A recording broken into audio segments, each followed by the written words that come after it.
Hey, and welcome to this tutorial. Today we're going to be learning about the Snap Together tool inside of Maya. If you would like to follow along, the Maya files are available through the VFX Film membership over on my Gumroad.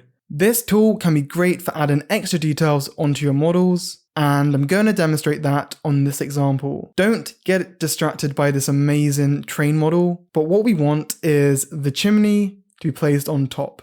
I mean, it wouldn't be too hard to manually do this in this example, so let's go ahead and make this a little harder by rotating the chimney, so it's a little bit less straightforward. Head up to Modify, Snap Together tool. Nothing is going to immediately happen in the viewport, but we can now click a face or click and hold to be able to move the snap point around. I'm just going to place it somewhere like here. The object that we place a point on first will be the object that moves. Next, select where we want to snap to, so this face over here. And again, we can drag the mouse to move to the exact point more freely.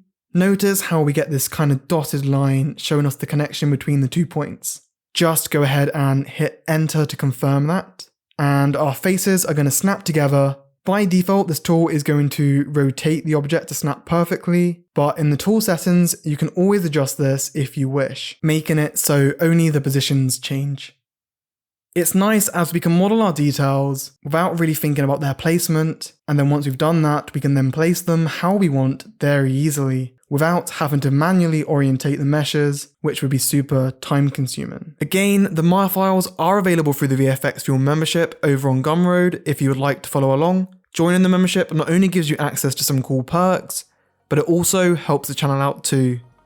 Well, thanks for watching. I hope you found this tutorial helpful. If you did, hit the like and subscribe buttons, come chat with me on the Discord, and I'll see you in the next video.